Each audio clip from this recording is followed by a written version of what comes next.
Good morning, a happy Thursday, happy best day of the week to everybody out there, whether you're listening on ESPN 1320, whether you're listening on the free Odyssey app, or maybe you were tapped in on ESPN 1320 TV at youtube.com/ESPN 1320 or twitch.tv/ESPN 1320. Also streaming live on Twitter. Thank you, everybody, for hanging out. That's James Ham. He's sitting right over there, I promise. I'm Kyle Madsen. I'm sitting right here, I promise. 7 trades have gone down so far this morning in the NBA. You're making a lot of promises out there. I don't know. Yes, 7 trades. It's been wild. You kind of felt like this might be. I don't know. Last night I was driving home. I'm like, we'll talk about last night. We don't have to talk about it. We'll just skip. We'll like. No. No. Look into the light. You don't get to be a team's extra point on the season, and we skip talking about it. Okay. Detroit, now it's 7 wins after last night's victory. That seems to be the theme this morning. 7 wins, 7 trades. 7 trades. I don't know. 7-minute abs. I don't know. It's a negative for me, Coach. It's a negative. No promises there. No promises. Yeah, a bit of a wild morning, but I was driving home last night and I'm like, you know what? I feel like this thing is going to bust loose in the morning. And I don't know if that's like league wide or just Kings.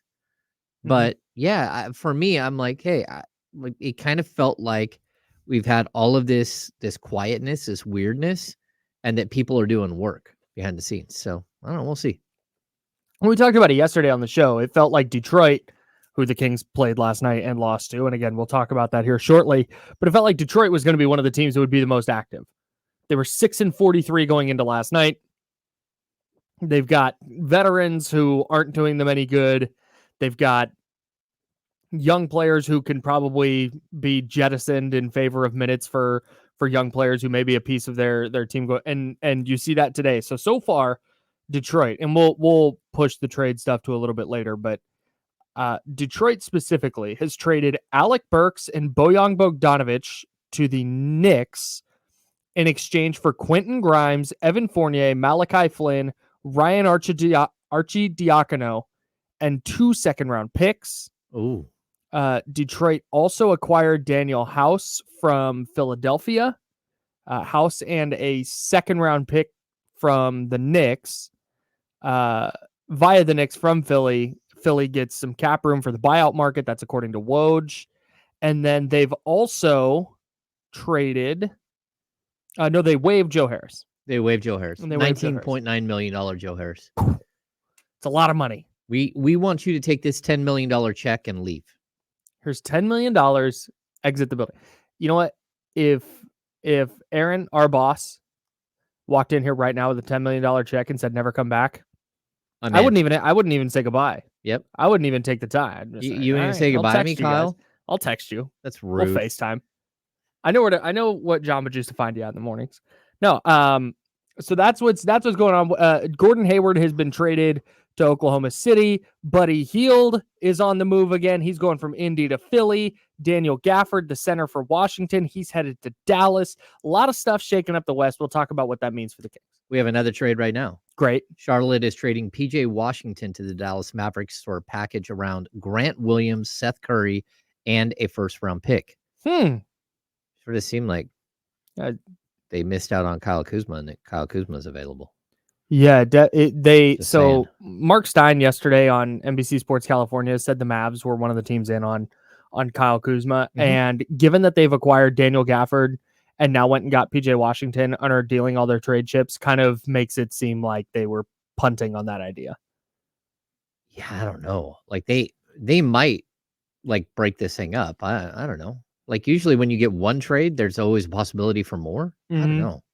Yeah, so we'll talk about what this all means for Sacramento, how the West has changed, whether the Kings are going to get in on the action, and if the Kings do get in on the action, again, if you're listening while you're driving, or maybe you're at work and you've got to leave, or whatever the case, you don't have to turn us off. We're on the radio on 1320 AM.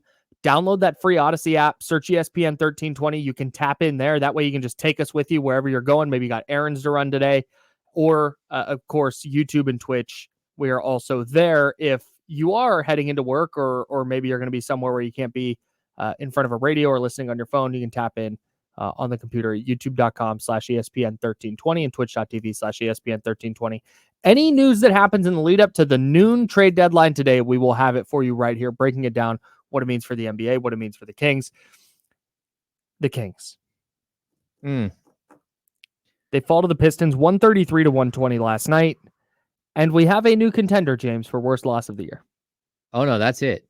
I think the reason this one is worse than all of the other bad losses they've suffered this year, where they lose to a shorthanded Portland team or they lose to a shorthanded Charlotte team. I guess they beat a shorthanded Portland team in overtime, but they lost to Portland later. They've lost to a shorthanded Charlotte team. What makes last night so bad for me was, I said to you during the game, I was like, man, it feels like they're up, the Kings are up 50 right now. Like they just feel like they're controlling it. They feel like they're fine, and they're eventually going to pull away. Like the Pistons are hitting some shots, but eventually the Kings are going to, like we saw them do in Detroit, are going to put their foot on the gas and pull away in this game. It's just really how it felt. And Domas hits the 3 at the end of the third quarter. Kings go up 2. They've erased this 15-point deficit. And it's like, all right, here it is. They're winning this game by 20. They are going to run these dudes out of the gym in the fourth quarter. All right. And then they get smoked in their own house in the fourth quarter. By Jaden Ivey. Tapping his head the whole time. That was tough. I'm not sure what he's doing, but I don't know either, but that's a strong celebration. I'm kind of here for it. But yeah, so he goes for a career high 37. Keegan Murray has 0, by the way. Yes. It was De'Aaron Fox wasn't good. The Kings once again play no defense. They just weren't good enough. Kyle, this really does make me, it reminds me of the Charlotte game completely. Again, a bunch of players missing for Charlotte. Mm-hmm. Detroit sat Bojan Bogdanovic, who they trade today. They sat Cade Cunningham. But what happens in the NBA is if you leave a team hanging around, you run the risk of one guy getting hot and ruining everything. Mm-hmm. And against Charlotte the first time, it was Rozier. Terry Rozier got hot late and torched the Kings. Mm-hmm. This game, it was even a combination of Burks and Jaden Ivey, but you let somebody have life, and they took advantage of it, and that's your bad. That's the Kings' bad. Like, it's just really, really bad. This is the worst loss. You know, when you go into work some days, and I know you experience this with writing, as do I. Mm-hmm. Sometimes you experience it with radio, particularly in the summer, but anybody who has a job or anybody who's ever been to school, you know, there's days where you're like, I'm dialed today.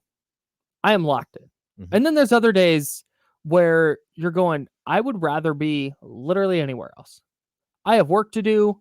I'm skipping it, or I'm half-assing it. I'm mailing it in today. Everybody's done that at least once in their life. Yep. And if you haven't, shout out to you. You are the king of society. It feels like that's what the Kings do in these games, where they look like they want to be anywhere else than at work. And I cannot get my head around that. I can get my head around that if the Pistons had looked like that. Yeah, man, they're 6-43. They're not going anywhere. They're playing vacations. They can't wait for April 14th for this season to be over. Yeah. You're the Kings.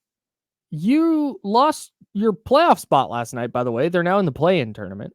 Oh, no. They entered this year talking about taking a step forward, and all those matchups with the Warriors early in the year. They got asked about, and they're like, we're trying to get to that level, of making championship runs years and years in a row and taking these steps forward, and that's fine. Even if they had this record and they were a first-round exit in the playoffs, that's fine. But and Mike Brown said this last night after the game. I don't mind losing. I would like to win every game. I don't mind losing. I do mind that there are players, or there are some of us, who are going to look in the mirror and not be able to say that I left everything on the court. And that there is a problem that goes beyond the trade deadline. It's a problem that goes beyond X's and O's. That is just an internal problem that whoever that is on the Kings has to individually fix themselves. I agree. Like watching that to me is what I like to call a check-in game, right? Where Okay. like nobody's playing well, and then you have a player check in. Like, okay, I'm present. I'm here. Mm-hmm. And you're like, okay, they've got one guy. And then another guy will check in. Mm-hmm. And then another. And that you're hoping that by the time you get into the third quarter, 4 guys have fully like, we're here. We're ready to run this thing. Mm-hmm. And I thought they got that, right? I thought that Sabonis was amazing. I thought that Kevin Huerter early on hitting the threes. Trey Lyles came off the bench and started hitting the threes. And then Malik Monk, you started having all these guys check in. Mm-hmm. But sometimes it's just not enough, especially when you're as bad defensively as the Kings are. That's it. I mean, you're going to go in there and you're going to let a team that isn't very good at all. I mean, they're the worst team in the league. Yeah. But And we're on track to be the worst team ever. And well, they're probably not anymore. But you're going to let them shoot like, what was it, 54.6% from 3, whatever it was? Yeah. 54.8. What is going on here? 7th time this year they've allowed a team to shoot 50% or better from 3. Tied for the most in the league. That's amazing. With the Nets and the Spurs. Yeah, they are the I'm going to guess that after last night's game, they've got to be number 1 in number 30 in 3-point defense. Stand by. Nope, 29th. Still 29th. They're 39.7 now. 39.7 for a whole season. That's what they're giving up. That is absolutely ludicrous, man. Putrid, dude. And this is not a run of 3 games where you're going, teams are just making shots. Mike Brown talked about in detail in his press conference. Broke it down. All the different things. It's not, you know what? We need to close out harder. We need to close out harder. We need to be chest on, they call it hipping a hot shooter. Yeah. Where you're on their hip, and when they rise, you rise. It's not that late closeout. Talked about the dribble drive and how bad they got killed in all the different things that they did wrong. And it's not, that happened last night. This has happened all year. He said they spent 5 minutes on closeouts before the shoot around in the morning. They should 5 minutes of their defensive time. This is what we're doing. This is what we're doing. And then he says it straight up. And then I watched De'Aaron Fox go up and stop 2 feet away from somebody with his hands out. Like, get into their hip, get your hand up. Mm-hmm. Very strange. Like, he's like the way he expressed himself was like, look, it's not, if they were doing what we were asking and that wasn't working, then I need to change something like schematically. Right. But they're not doing what we're asking. Right. So what am I supposed to, what you're supposed to do at this point, probably play some different players. Even if they're worse. Like you have to find somebody that will do what you need. Right. Literally anything. So, and the way he sounded in his presser last night too, he sat down and just talked for 3 minutes. Yeah. It sounded exasperated. It sounded like not necessarily searching for answers, because he knows the answer. The players have to execute what they're coaching, but he doesn't have the why on why that stuff's not being executed. Yeah. You go 5-2 on a road trip, great vibe coming back, and then you lose to the worst team in the NBA at home. Yeah. Let's get into some of the minutia with 6 quick thoughts. You can find those on James's Twitter, but we're going to talk about those and break some of those down in depth. And of course, the NBA trade deadline is today at noon. All the latest trade deadline movement, we will have it for you here on ESPN 1320. Stick with us all day. We've got you till noon. D'Lo and Casey will be reacting to the trade deadline and the Kings loss from noon to 4. So stay tapped into ESPN 1320, Sacramento Sports Leader. We'll be back in a second.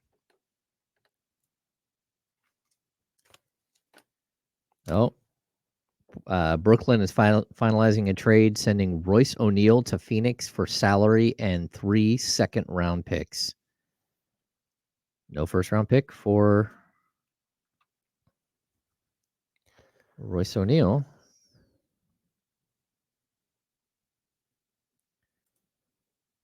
The Kings between January 9th and February 9th play 4 home games.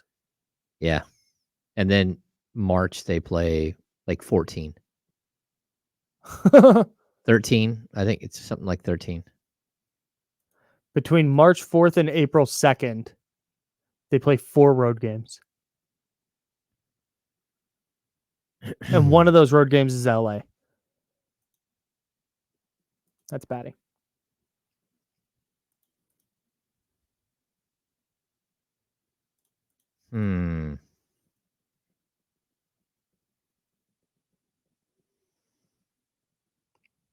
Yeah, it's interesting.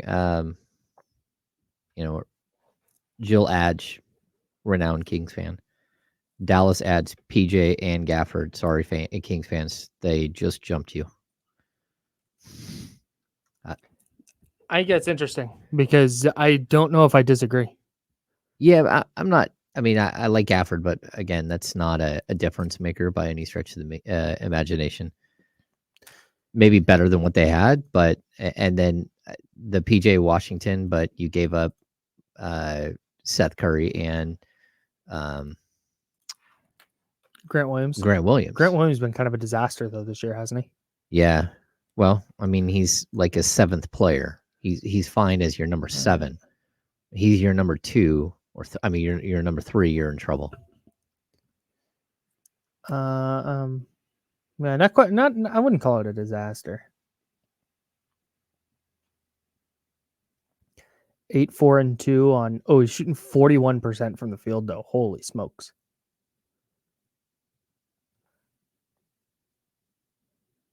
About a minute and a half here. Okay.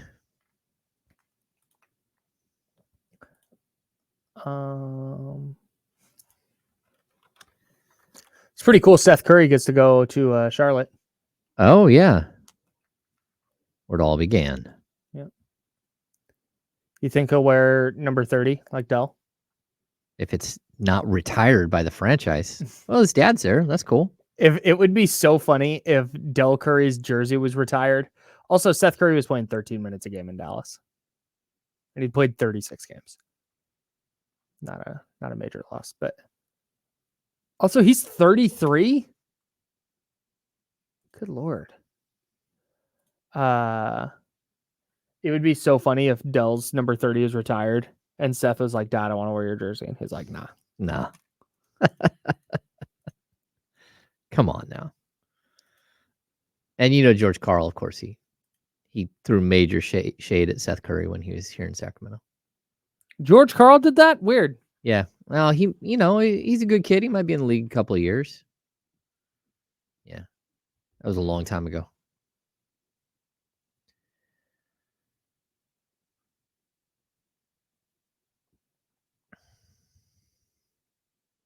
Well, Curry has not been good for Dallas this year. Man, he's 33. Holy cow. Is there an echo in here? Yeah, my bad. All right, here we go.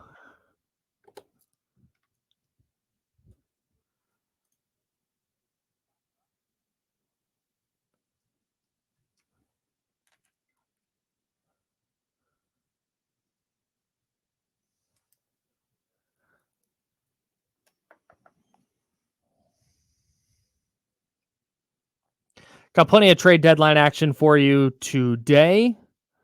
What do all the moves mean for the Kings? We will be discussing that. Mm-hmm. We got some Super Bowl stuff I want to talk about. Super Bowl week is really killing me. All the media and stuff. My new pet peeve is great player like Drew Brees I don't want to pick a radio station, but I'll just make one up on ESPN radio, talking about the Niners and Chiefs. And it's just really clear that he very vaguely watches and pays attention. And they're asking Drew Brees like he's some kind of expert. Like, bro, he doesn't know.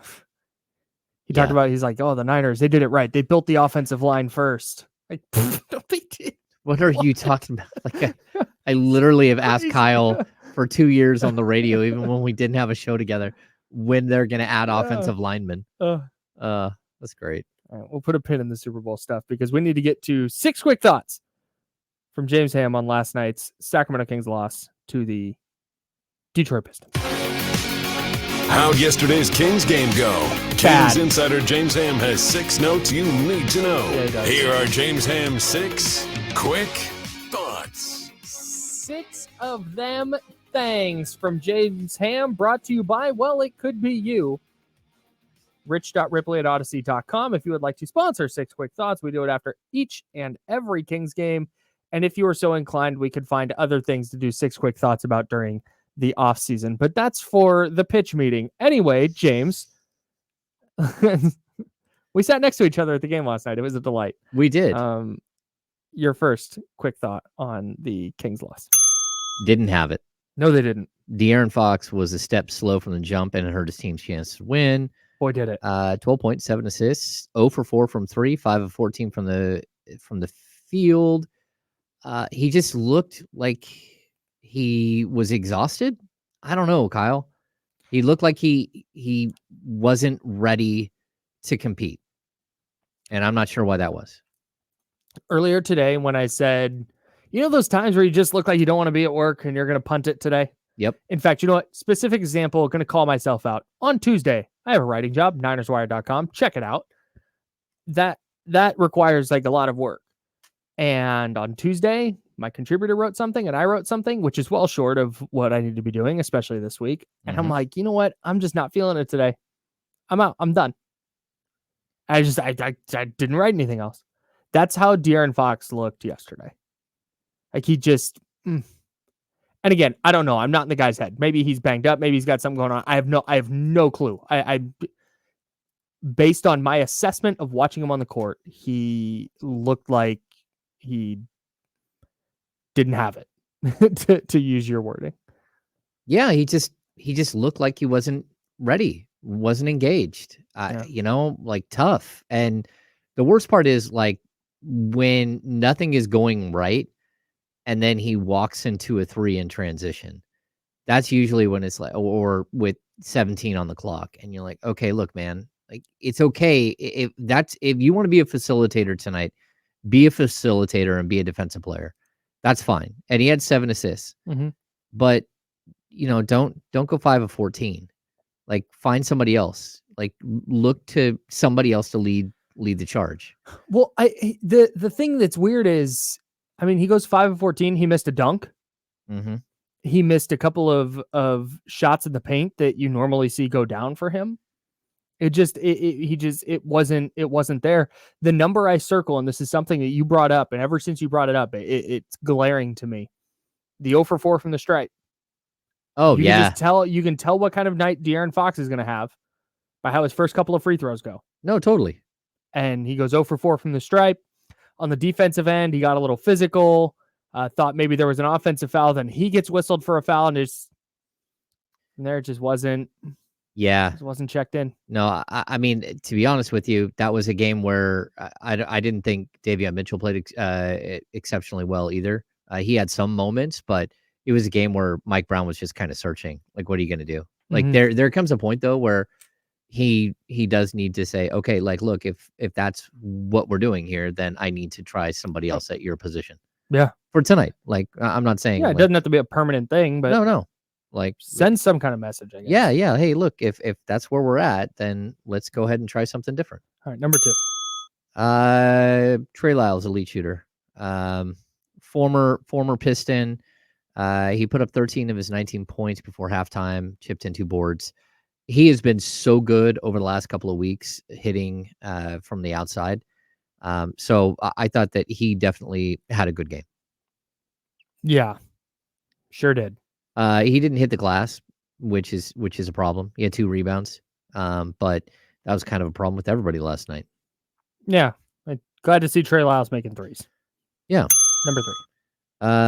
Domantas Sabonis was having a pedestrian game through the first 24 minutes, and the third, he was just incredible.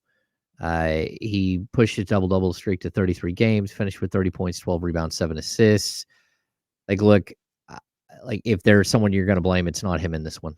Like, I'm not blaming Trey Lyles. I'm not blaming Domantas Sabonis.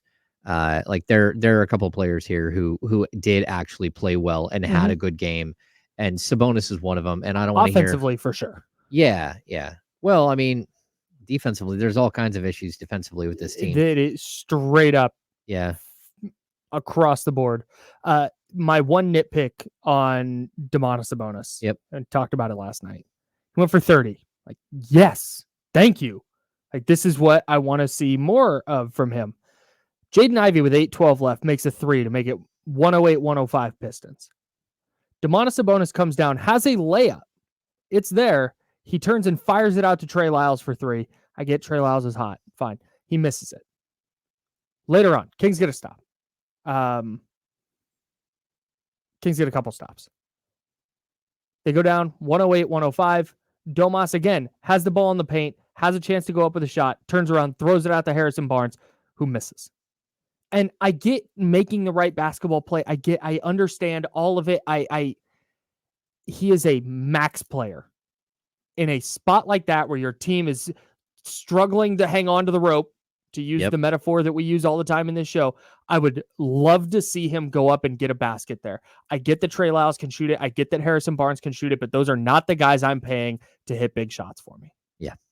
And that's again, he was very good last night, but those two possessions just stick in my craw. Yeah, I know. I could see like that possession when he's just right there. All he had to do is, and he's on his left. Right. He's on his left and he's got an open, it's right there. And he hits the guy in the corner.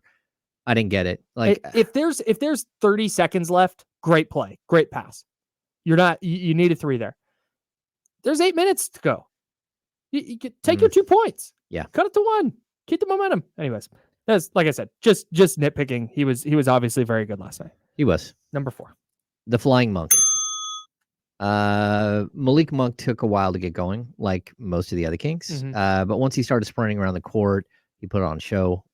He struggled from 3, but managed 23 points, 10 assists, and 2 blocks. And again, I will repeat this. Malik Monk leads the Sacramento Kings in blocks. That's a problem. You're a 6 man.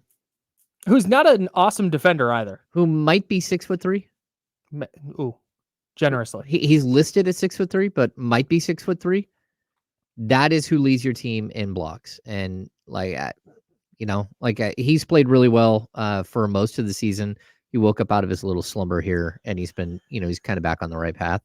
But definitely one of those things where, like, he was there. He was present. He was ready. Tough to squander a 23-10 game from your 6th man.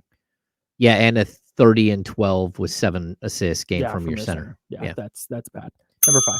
Kevin Hunter came out firing. He knocked down 3 straight triples to open the game. Finished with 4 of 9, so that's a problem. So that means he finished 1 of 6, but 16 points, and then he got ejected. Kyle, he got ejected. You know what? Honestly, good for him. Like finally, somebody did something abrasive. Yes. God. And he earned it too. Malik Monk got fouled on that 3. No call. Kevin Huerter goes down. Intentional foul. Barked at the ref. Double T. He's gone. Like, you know what? I'm fine with it, especially in that spot. Yeah. The game was over. Get your T's. Get your money's worth. Very interesting to see a player get double T that we never see get text at all. Yeah. Number 6. Stepped on the gas. With Fox out of sorts, Kings needed a boost. Davion Mitchell made the decision to push the pace. He made the decision to push the pace within the half court set, which I thought was really interesting. He's quick. He needs to use it more often, and I thought he was all right. 9 points and an assist. Yeah, he looked more in the preseason. There was a feeling of, wow, Davion's playing with a lot more certainty. Yeah. He just has that. And then the regular season started, and it looked like he lost that. Looked like he regained it last night. And if you're going to get a better version of Davion Mitchell, I think overall you're going to get a better version of the Kings because they need as much help as they can defensively. And if he's not going to be a negative offensively, I think you're going to see a lot of Davion Mitchell minutes down the stretch here. All right, let's hit the break. We will continue talking about this game. We'll have trade deadline updates for you. What do all the trades mean for the Kings in the West? And then we're going to divvy out some blame for what happened in the game last night. Okay. And I might take some responsibility. I'll tell you why next on ESPN 1320.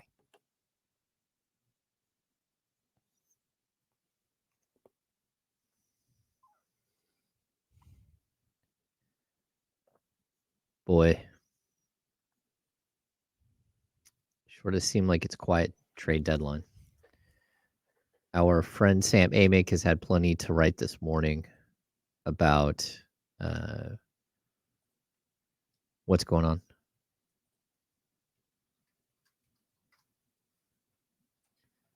With the Kings. Let's see, where was that?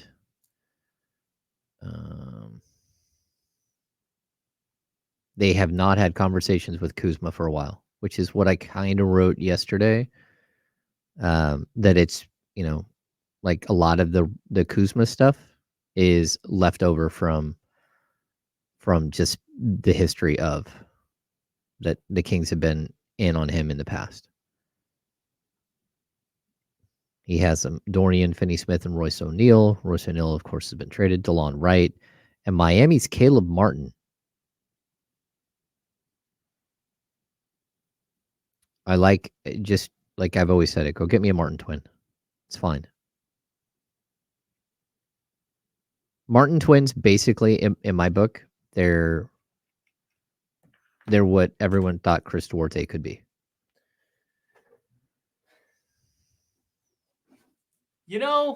That's something I want to talk about. Yeah? Oh, yeah. We do have to talk about him. Who? Chris Duarte. Oh, yeah.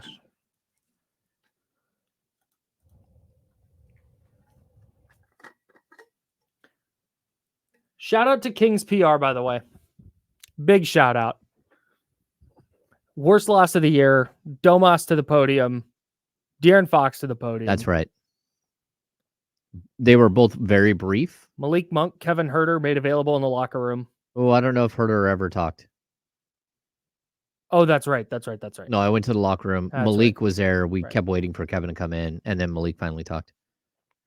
Malik has a funny thing that he does where he acts like he's not going to talk to us and may call us like Names. MFers and stuff. Like, I ain't talking. And then it's all in fun. And then eventually he talks to us. So fun. Yeah. That's such a fun thing. It is a fun thing. I'm intrigued here. What? I just like the idea of Caleb Martin. I mean, it's like, go get yourself a Martin twin. He's 28 years old. He's under contract at 6.8 this year and 7.1 next year. So you could probably do a pretty easy swap. Although you're going to have to give up some. Oh, shoot. I forgot. Hey, I think TC was on hold. TC, call back in. My bad, dude. Oh. I meant to shout you out, and then we got too close to the break, and then I forgot to grab the phone. Sorry.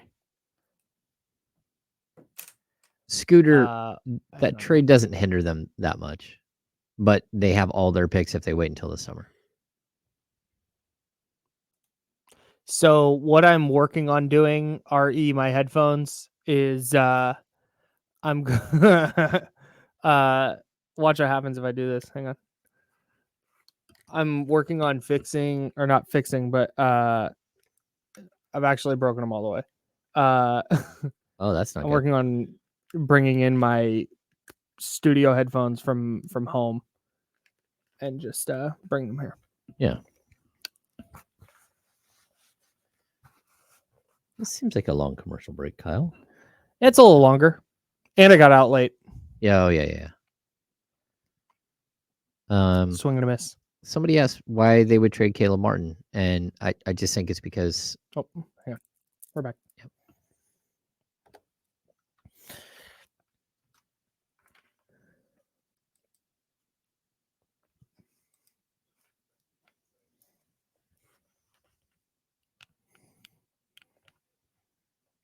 You know what stands out to me? Yeah. So Chris Duarte got hurt last night. He rolled his ankle in pregame warmups, and then you saw him in the locker room, I guess. Yeah. So I had no idea that he had been injured. I was in the locker room in pregame, and he comes in on crutches, and I'm like, "Whoa! Like, hey, what's going on?" Mm-hmm. And then I was alerted that Chris Biederman had just reported that he had been ruled out for the game with a sprained ankle or with an ankle injury. Mm-hmm. Yeah, Chris Duarte's on crutches, and his ankle looked like it was the size of a baseball. Yeah, it wasn't hey, he's on the trade market. He rolled his ankle. No injury. It was no. It was an actual. Oh yeah, he was Ugh. on crutches and trying to get to his locker, and then they brought him out some slides to put on. At first I thought, okay, well, maybe his ankles are just, like everybody's feet are different. So I wanted to, I was kind of like, are you doing all right? Mhm. And then he pulled off his sock off his other foot. And I'm like, oh no, like his other ankle looks normal size. And then his right ankle looked pretty big. Ugh. Yeah, like, oh, that just happened. Yikes. So the Kings have their practice facility, which is attached to Golden One Center. Mhm. He was warming up in the practice facility and rolled his ankle, and I'm not sure how that happened. We do not have any of the updates yet on him. We don't know if he went in for an MRI or X-rays, but I'm assuming that both of those things were taking place. And they said that they would get back to us, but that was not one of those, hey, guy is injured and I mean, guy might get traded, so we're not going to put him out there. Right. Yeah, it was not one of those things. Hmm. But it kind of brought us to the discussion that the Kings have now been linked through the Athletic to Caleb Martin, one of the Martin twins who plays for the Miami Heat, 28 years old, under contract this year at $6.8 million and like $7 million next year. On again, off again starter for the Heat. And realistically, that's who the Kings, I believe, were hoping they were getting with Chris Duarte. Yeah. Is like a third Martin twin. Yeah. Like a And triplet, a Martin triplet, if you will. So 2 things on this. I want to put a pin in the Chris Duarte thing real quick. Did we get the David Roddy, Royce O'Neal trade? No, we did not get to the David Roddy portion of it. The Royce O'Neal, I think we did talk about. Okay, so Royce O'Neal is headed to the Suns. Yep. For 3 second-round picks, and then Memphis is sending David Roddy to the Suns for a pick swap as part of a 3-way deal with Phoenix and Brooklyn. The Suns acquire Royce O'Neal and David Roddy, and the trade includes second rounders from the Suns and pick swaps. According to Shams. Yeah. I mean, mess. like, look, as far as I'm seeing right now, as we sit at 10:37, Mhm.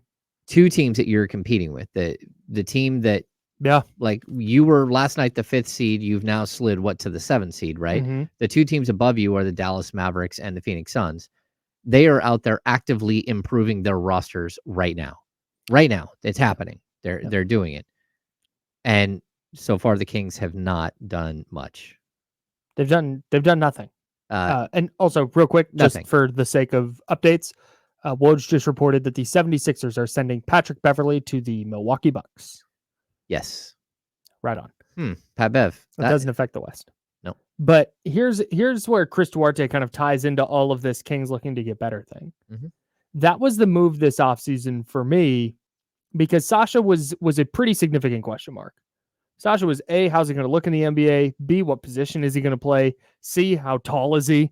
Like, remember when he walked in for the presser and it was like, oh, he's a legit 6'7". Yeah. 6'8". Like, okay, great.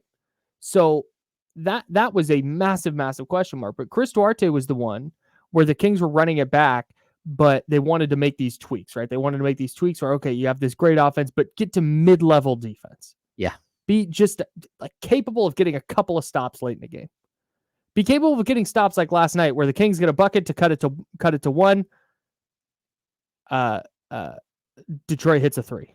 Yeah. Kings get another bucket. Okay, cut it back to 2. Detroit hits a 3. Just so I thought Chris Duarte was going to be a huge, huge piece of that, because when he came out from Oregon, he was a very good defender. We saw that even in his first year with the Pacers. He knocked down a 3, and I thought he was going to be a perfect fit for just everything that really ailed the Kings. Mm-hmm. And then Davion Mitchell as well, right? You see Davion getting after it in the preseason. Okay, he looks like he's found his role.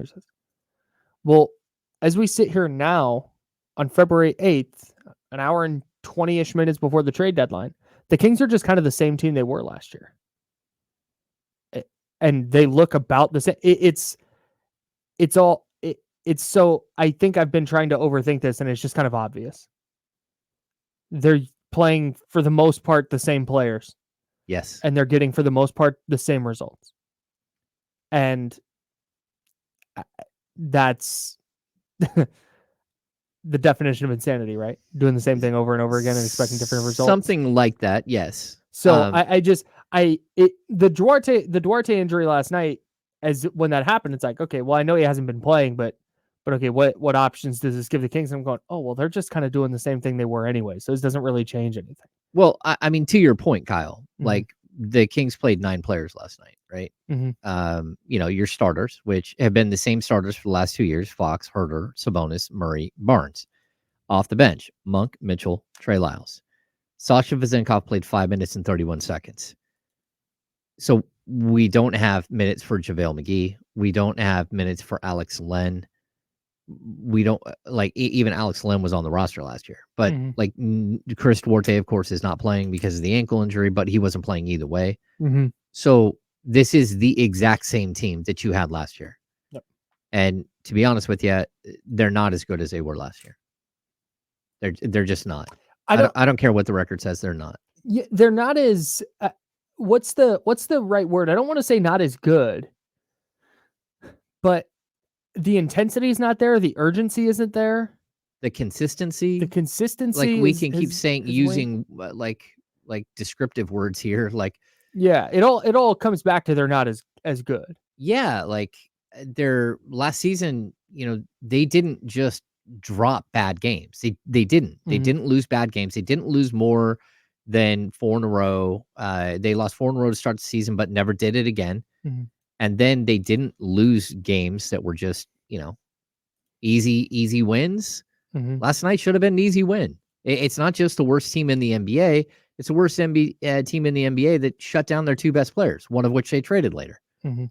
But you can't lose that game. I don't care about a 7-game road trip. I don't care about any of it. At the end of the day, it's a loss in 82, and I know Fox says it's one of 82. Yeah, you're right.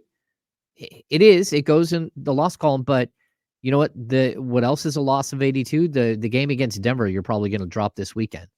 That's also a 1 of 82.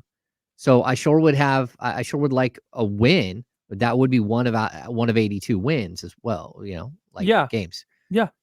But And you don't have that anymore. Mike Brown said it in his postgame presser, though. The issue is not the losses. The issue is not that they were 29-21 after 50 games last year. They are 29-21 after 50 games this year. Yeah. They are on the same path that they were a season ago. And if you had said before this year, hey, I'll give you 29-21 after 50 games, you're going to be on the exact same track. Probably would have gone, all right, that's fine. Okay. Like that's, I'll take that. But not like this. And it's what Mike Brown said in his presser, that it's not the fact that they're losing. You'd like to have a win every game, but you're going to lose some. Mm-hmm. It's not the fact that they're taking these losses. It's the fashion that they're happening and the fact that we're in early February and we're still, it feels like once a week, twice a week, going, what the hell happened there? What happened in that game? And it comes down to what Mike Brown talked about, being able to look yourself in the mirror and say, I left everything out on the court. We just got beat tonight. And that's not what's happening. The best version of the Kings, last year, night in, night out, we saw the best version of this team almost 82 times. Yes. This year in 50 games, we've seen it, 25 times? Maybe. And I don't even know if it's that. Yeah. And so they might go beat Denver. Sure. It's not. I'm of the belief the Kings are good enough on a given night to beat anyone. Mm-hmm. But it's not going to matter because they might not be locked in the next night, or they may lose to the Spurs, or it just. I asked Malik in the locker room, you guys just had a 5-2 road trip, which was great. And it's like, yeah, it was great. Yeah. Mm-hmm. I said, but then you come out here and you lose this game. You basically, you should be on a 6-2 streak, not a 5-3 streak. That's just, you can't drop a game like that. Mm-mm. It's way different. They would have been 10 games over 500 again. Mm-hmm. Going into a really tough, 4 to 5, 6 game stretch. Now there is no margin for error.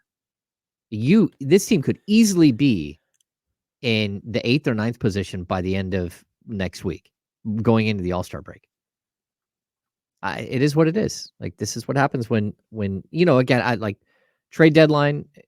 Like I keep saying this, you don't make a trade to make a trade. Mhm. You make a trade because, Kyle, your roster is flawed and you need better players. You're making a trade because you're not good enough. And these other teams are making trades because they're not good enough. And they get it. Right. They're trying to and that's the thing that really jumped out to me about last night is maybe, I know it's not making a move to just make a move, Mhm. but it's making a move to put somebody different on the court. Yeah. Maybe Dorian Finney-Smith defends threes the way you want the Kings to defend threes. That alone fixes a lot of things. Yeah. And that's just one guy maybe doing the right thing. And maybe he doesn't, and it doesn't work. But I just know that when Mike Brown talks about all these coaching points and they go over it time and time again, and they did it for 5 minutes before the game today, and this keeps happening and blah, blah, blah. Like, at some point, like, all right, then get somebody else in there. If you've exhausted the options on your roster and teams are going to shoot 40% for the season from three against you, which, by the way, you're not going to win a ton of games with that happening. Mm-hmm. Then do something. Then do literally anything instead of rolling this out. Yeah. Well, that, and I mean, you just played a team, just to further this case. You played a team last night, right, that was the worst team in the league, and you lost. Their starting point guard last night was Killian Hayes. Killian Hayes just got waived. He had 8 points and 9 assists last night. Killian Hayes just got waived. Oh, no. The first guy off the bench last night was Joe Harris. Joe Harris just got waived. Like, that's the team you lost to. Not only did they sit their two best players, one of which they just, again, traded, but this is what you lost to. And they're on your home floor in front of a sold-out crowd. That's tough, man. So, yeah, I mean, I think at some point, if guys don't want to follow the rules, if they don't want to listen, if they don't want to do what you're asking them to do on the defensive end, and you're going out there and giving up 39.7% from three, find someone else. We got to get past the deadline, because as of right now, that was game 50 last night. On the season, Keon Ellis has been active for 48 games. And I'm not sure if it's games played or games active, but he's basically run out of two-way time. And you have to make a decision on what you're going to do there. Either send him to Stockton or just like have him sit on your bench and not get to play. Yeah. Because he can't. But like, that's a player that has shown time and time again this season that he will listen with regards to defending the three. I was shocked. I was shocked he didn't get in the game last night. I was so certain. We got Sasha minutes. Yeah. And down the stretch, Kings couldn't get a stop, and they just two things. One, you just mentioned Killian Hayes, not a good 3-point shooter. He went 2 for 4 last night. When was the last time Killian Hayes made more than 1 3 in a basketball game? Oh, I don't know. Killian Hayes, 2 for 4 last night. When was the last time we think he made 2 threes in a basketball game? I'm going to go last January. No, not quite. Not that long. Okay. It was this year. Sorry, this season. Not this year, though. Oh. November 30th. Oh. At the Knicks, Killian Hayes, 2 for 3 from beyond the arc. I mean, we might want to do that with a bunch of their players. When was the last time Marcus Sasser hit 2 of 6, and Mike Muscala? Hey, man, I kind of like Marcus Sasser. He got a little. I think Marcus Sasser can play a little. Yeah, I don't know if he's great, but to me, he's got a little bit of self-made man in him. He can also fill it up. He's shooting 43% from 3. Yeah, he's a guy that likes to attack, and who's out there trying to prove that he belongs. Yeah. Yeah, 2 for 6 against the Kings, but 2 for 3 against Orlando, 5 for 6. This is from 3 against the Clippers, 1 for 1 against Cleveland, 2 for 3 against OKC. He can fill it up. Yeah, he can shoot it. But yeah, man. We haven't even talked about Keegan Murray. Oh man, what the hell was that? I hit the 4 fouls and he's in a little bit of foul trouble, but didn't even score. come in. Didn't score. Didn't come into the game when Kevin Huerter got ejected. Yeah. Did he play any fourth quarter minutes? Oh, I don't know. He finished with 20 minutes. That's not good. He did not play in the fourth quarter, Oh, wow. and he played 6.5 minutes in the third quarter. 0 for 4 from the field, 0 for 3 from 3. He did have 4 rebounds and 4 assists, a steal and a block. But some of his fouls last night were not good. Mm-mm. And that was good. The last time they played this team, he had 32. Yeah, torched him. Yeah, he was really good. The other speaking of so that was, but Mike Brown had no problem taking Keegan Murray out and saying, "Hey, you played 20 minutes, you don't have it tonight, you're done." Got to do that with somebody else, man. Yeah. I don't know. Not that you can just go bench De'Aaron Fox, like that would take a lot, but maybe a couple extra minutes rest. Just a hey, you know what? You normally check in at X time. We're gonna give it another minute. We're gonna give it another 2 minutes. Yeah. I like how Keon Ellis is playing right now. I like how Davion Mitchell's playing right now. They're gonna stay out there.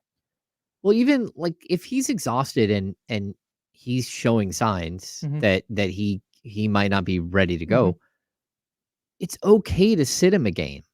It is. It's okay to say, hey, look, we're playing the Detroit Pistons tonight. We should be able to get this win without you. Yeah. I mean, we saw them beat Cleveland. We saw them beat OKC. They have some good wins without De'Aaron Fox. Yeah. So Boy, I don't know. Yeah, it's tough. I would say today too, just for people out there, like the flexing that Adrian Wojnarowski is doing right now. Like, man, he has like absolutely slayed this thing throughout the day. Like he's way ahead of everybody on almost every single transaction. So shout out to Woj for using his mystical powers and being the leader in the clubhouse. Yeah, not only having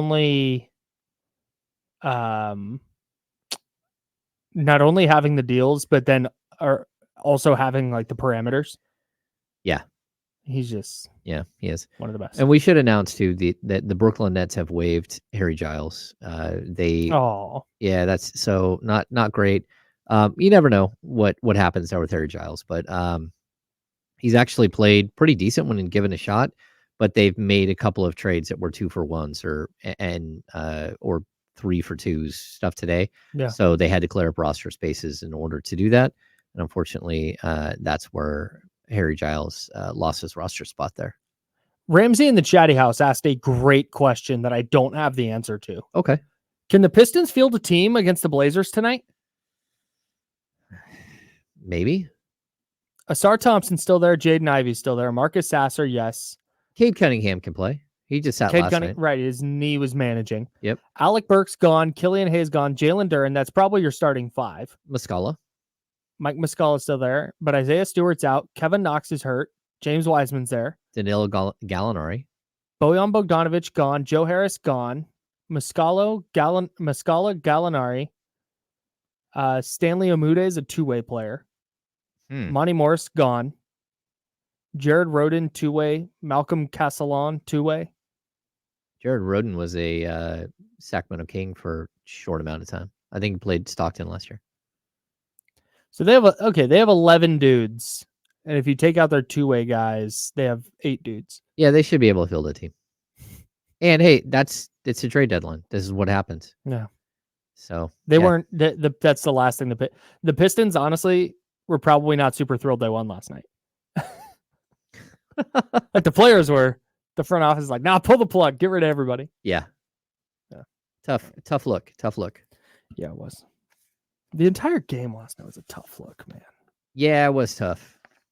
I don't know. It did give you a beautiful video that's gone viral. Yeah, boy, has it. Yeah. Yeah, it's the reaction to that. And if you didn't see it, the Kings before the game when they were announcing the Lions lineup, or excuse me, the Pistons lineup. Yep. Just showed the highlight over and over and over from every single angle of Brandon Ayuk's diving 51-yard catch against the Lions, the Detroit Lions in the NFC Championship game. The face mask. Yeah, swung the game. If you missed it, the 49ers are down 2 touchdowns. Should have maybe been an interception. Instead, it turns into a 51-yard catch for the 49ers. Lions end up blowing a 17-point second-half lead. Niners are going to the Super Bowl. The Lions are not. And so the Kings last night just played that on loop. That's funny. Like, that's just a funny little dig. that if you don't watch much football, you're not going to really get it. If you do watch football, you're like, I get it. I posted the video on the internet. First of all, it's gone viral, which is the most annoying thing that could possibly happen. But the amount of vitriol towards the Kings for this from Kings fans, from Kings fans, really very PO'd. Some other Kings fans loved it, and that's the thing is this is not 100% either way. This is just some people. So I've had Kings fans mad about it, not at me, at the Kings. Kings fans mad about it. I've had Lions fans very obviously mad about it. When their own guy, CJ Gardner-Johnson, 2 weeks ago was waving goodbye to 49ers fans, trolling them in the second quarter. Yep.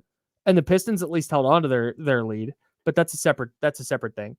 So Lions fans are obviously mad. You've got other people who are just like Laker fan who's like classless organization. Like they didn't make fun of somebody's dead relative. Yeah. They did not boo Jerry Krause's widow. Okay. Yeah. That's classless. Yes. This was a funny little intra-sports dig. And then there were a bunch of arguments about how does Sacramento claim San Francisco? Like they don't. Like there's 49er fans here. There's Raider fans here. Yeah. Like it's just Northern California. It's just kind of so it's a big argument about that. It has been a mess, dude. And then I'm sitting there and I'm going, you know what? The Kings are up. They're playing well. As long as they win this game, this will blow over here in the next couple of days. But then they lose, which leads to a whole new cycle of people like, and then what happened? Bad karma. And then what? Yeah, like, dude, I live tweeted the game underneath it. It says at the end what happened. So I just and that's the other Lions fans like, karma. Like, yeah, you should know about that. Your safety was trolling fans in the second quarter of a game and lost. Yeah. So you know exactly like how it goes. It's sports, dude. It's supposed to be fun. Like I don't get the vitriol over this funny little like Detroit thing, football thing. It's Super Bowl week. And then FYI, the Kings, while the Pistons were shooting free throws, every time they shot free throws last night, put a 49ers logo on the scoreboard. Oh, I missed that. Yeah. And that's just Hal, you were seeing all kinds of things. I'm dialed in, dude. NinersWire.com, peep. So they would show this and it would get people either loud in some way. Pistons fans would boo it. People who are Niner fans would cheer, whatever it was. And it's just like I don't think that was it's on the scoreboard. They're not trying to be like, hey, Detroit Pistons, look at this 49ers logo. We're going to get you. I think it was an attempt to get the crowd loud. So I enjoyed what they did. I enjoy what the Kings do from a game ops perspective. They're the best. They do a really really do a good job. And that's just a funny little thing that I thought was funny. And boy, it really, and there were, like I said, there were a lot of people who were like, this is great, but it really angered some folks. Oh yeah.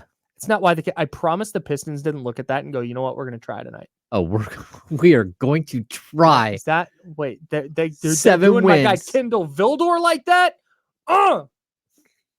Nah, not tonight.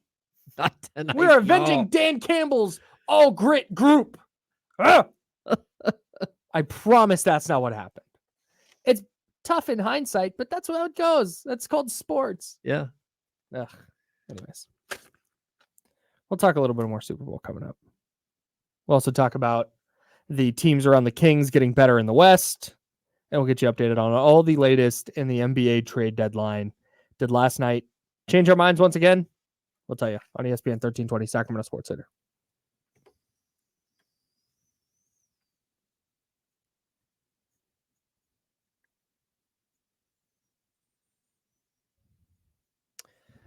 I love it, Kyle. Got a little passionate there. Got a little angry.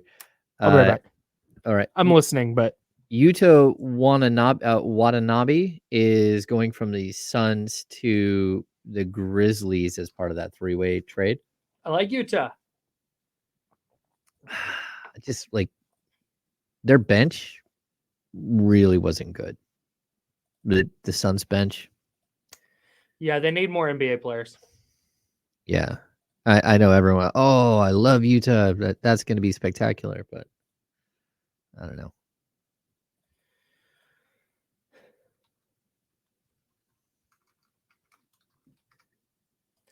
No, Yuta Watanabe is one of those players he's fine. Like, he's a fun player who, if he has to play 6 minutes, you're not thinking, oh my God, it's going to be a disaster. He can shoot, right? Oh, 100%. But that's not like losing him doesn't undo everything the Suns did to get better. We have 1 hour till the NBA trade deadline. 1 hour until the NBA trade deadline.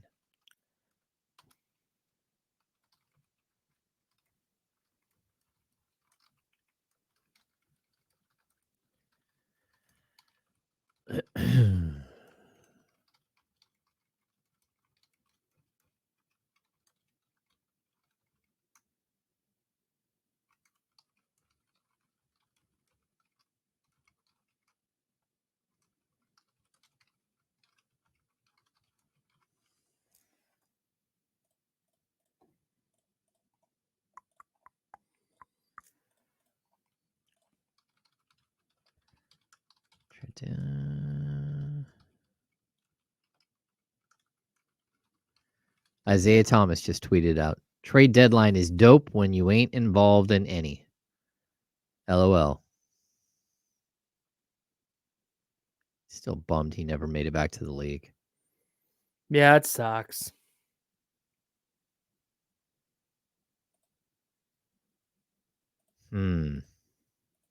That run he had at the Celtics that year was so sick, though. Was that 17?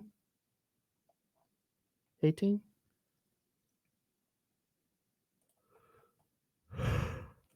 Did you say Metu is going to Memphis? Oh, here we go. Chimezi Memphis. Yeah, that deal keeps evolving.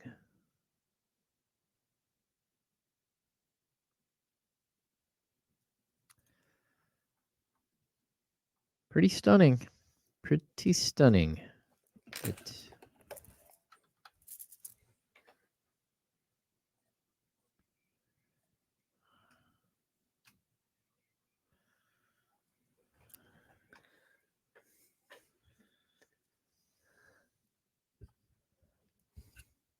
Hey, we're dialed back in. It's hour number 2. It snuck up on me. It did.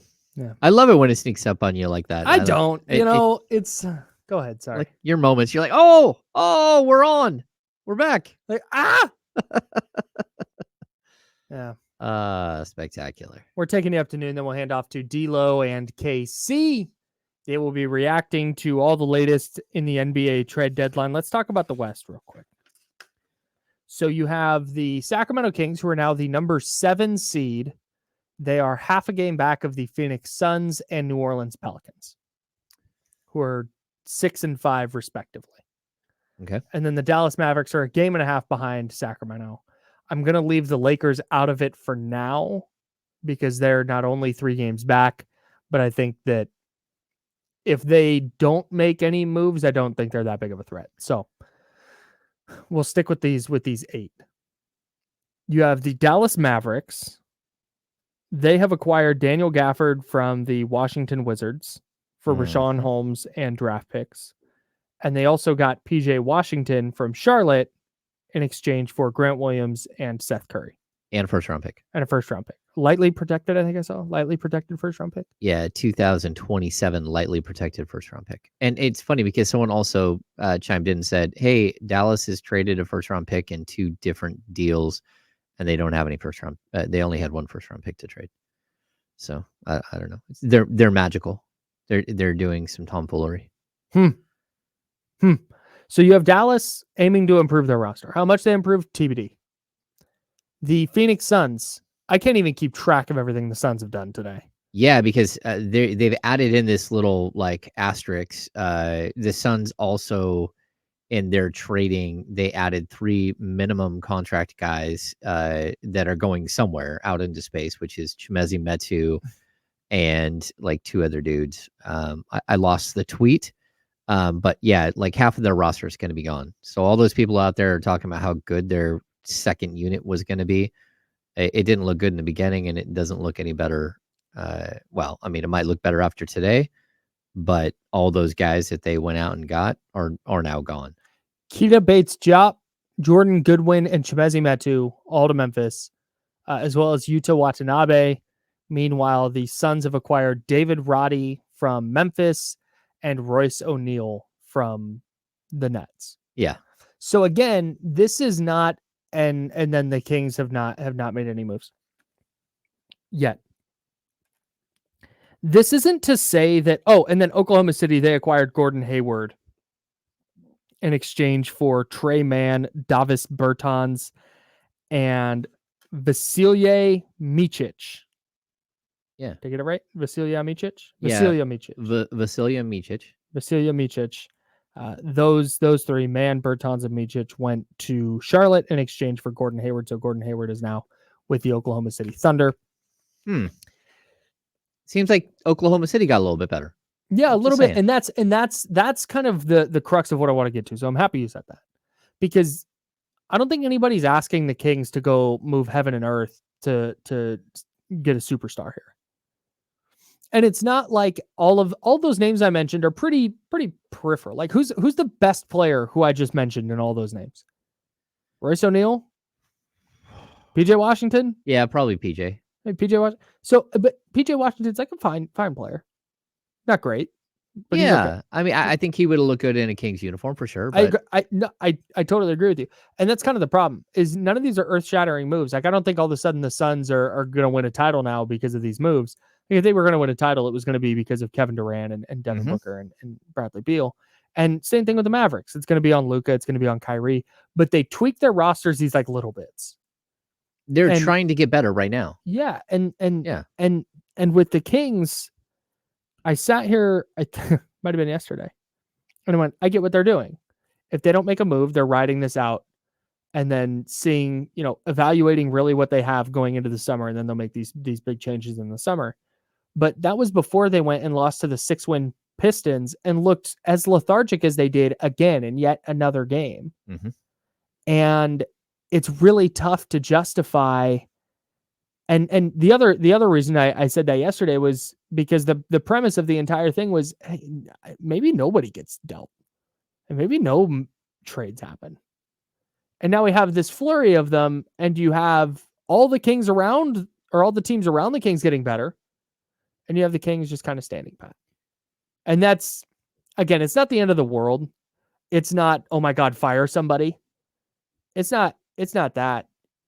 But it is a little bit disappointing that this is kind of where they sit, and it appears they're going the wrong way while the teams around them aim to get better. Yeah, they've got 52 minutes to make some sort of move, and at this point, I'm not convinced that they're like, again, I've heard 0, 0, 0, 0, nothing for the last 48 hours. Even before that, like the last 2 weeks has been super, super quiet. And that's not to say these guys haven't been working.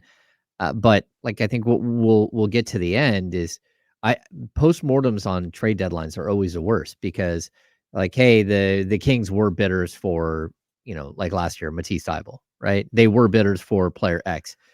And then you go and look what they got for those players. And you're like, okay, wait a sec. You have those second round picks. You have those pieces that you could have given up. Sometimes there are trades where you just like, look, the Kings don't have a Grant Williams and a Seth Curry and a first round pick to give up, or they might not, to get a guy like PJ Washington, and PJ Washington might not be worth that either. But at the same time, you got to figure out ways to get better. And I think right now the Kings have to figure out ways to get better, and you're not going to get better on the buyout market, because the buyout market's never been kind to the Sacramento Kings. No one's just lining up to jump in on the buyout market. It's just, it's tough.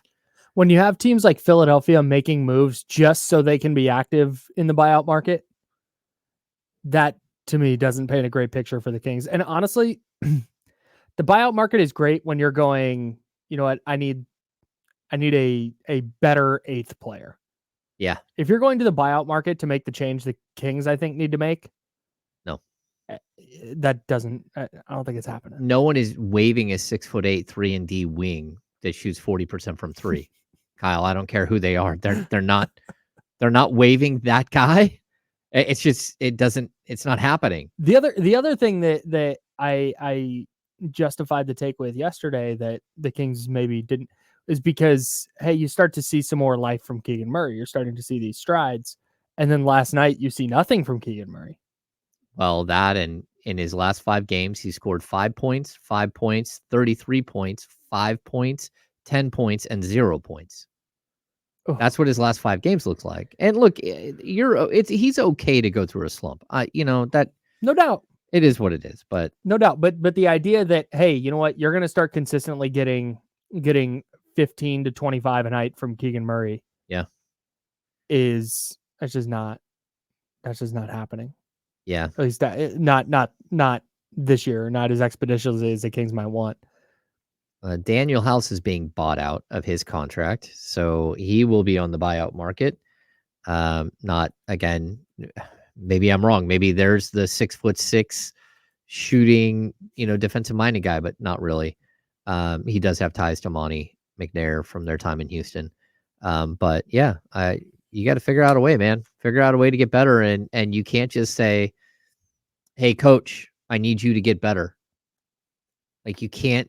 In the middle of a season, it's really, really tough to just flat out get better. And Chris Duarte rolled his ankle bad yesterday. Mm-hmm. Now, he might have a grade 1 sprain, which would keep him out a week or two. He might have a grade 2 that would keep him out a month. Mm-hmm. He might have a grade 3 that would keep him out 8 to 12 weeks. Mm-hmm. Like, so not only are you not adding as of right now with 48 minutes and 5 seconds left, but you may have also lost one of the pieces that could somehow magically help you, whether he can or not. I don't know. You might have lost him for an extended period of time. Yeah, the cards available for Mike Brown to play are, I don't want to say inadequate because that sounds really harsh, but inadequate for where this team wants to go the rest of the way, I think. Inadequate for a team that had lofty goals of not only, potentially playing for a championship, but being in the top 4 of the Western Conference. When we talked about it, I mean, dude, we talked about it this offseason. Like, if you're going to be the team you were last year, if you're going to stay lateral, if you're going to win 48 games, you might wind up in the play-in tournament. Yeah. If 48 got you the 3 seed last year, that was an anomaly. No, totally. And they've not, to this point, they're literally the exact same record. Yeah. And lo and behold. Hey, the exact same record, but remember, they really, really came out of the second half and played well. Yeah. Like the last 28 games of the season, they played really well. Yeah. There is nothing that's telling me that this team is going to be able to do what the team last year did. And maybe it's the All-Star break. Maybe they get some days off and everybody is rejuvenating and get some time. But I just that is wishful thinking. Yep. Right now, it's not good enough. And it doesn't appear a move is on the horizon. But if it is, we'll tell you about it here on ESPN 1320. Trade deadline coming up at noon. We'll have the latest for you in our final segment. Let's talk some football real quick because it is Super Bowl week. Can't forget about that. We will talk some 49ers Chiefs and the funny thing that's happening at Media Day from both teams. I'm really, really enjoying tracking this, and I think you will too. Stay locked in. ESPN 1320.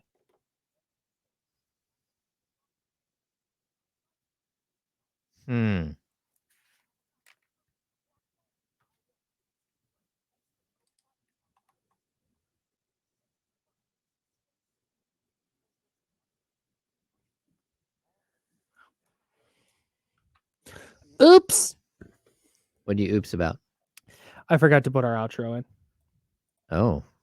It's not like it's just a production quality thing. It's not a huge deal. Yeah.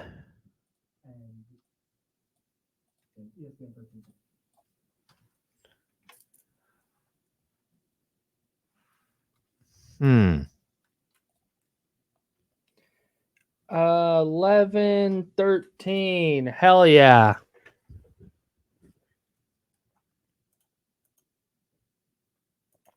Hey, quick couple of housekeeping notes for the chatty house. Please like the video. We would appreciate the heck out of that. There's 425 of y'all here on YouTube. Please hit that little thumbs up. Mm-hmm. It is super easy and it helps us move up the algorithm, which is the only thing I care about in my life. I wake up and I'm like, how can I move up the algorithm today? And then want to remind everybody that the James Hammond Kyle Madsen show is what we're calling the podcast. That is available wherever you get your podcasts. Oh, great. I figured out what happened. I put the outro in the wrong spot and it was about to play randomly after a spot. Okay, Oh. There we go. I've got it all fixed. Yeah. Totally. Skirt. What are we at? 117 likes?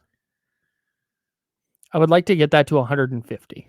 If I could get that to 150 by the end of the show, that would really make my day. If you give a mouse a cookie. If we get the likes to 150, I won't stay for an entire Kings game the rest of the year. Oh? What if you showed up late?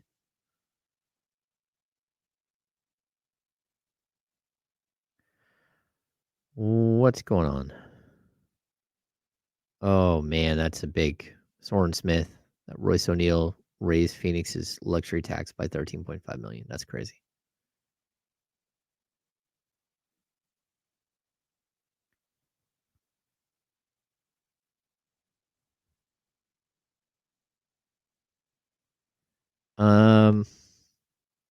Remember, teams over the cap cannot sign buyout candidates. Is that correct? Frank Anwar, I think it's people that are over the second apron, but I might be wrong.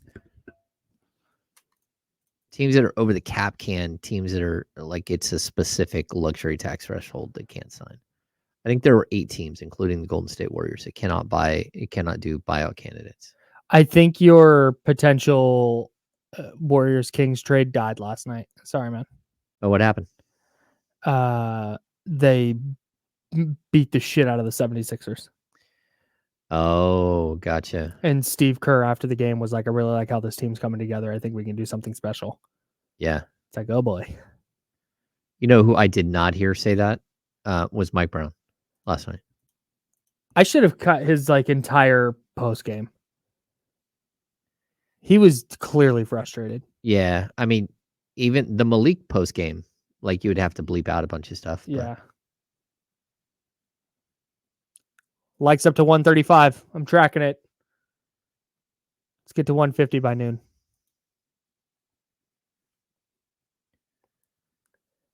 We have 12 seconds until we're back. Here we go.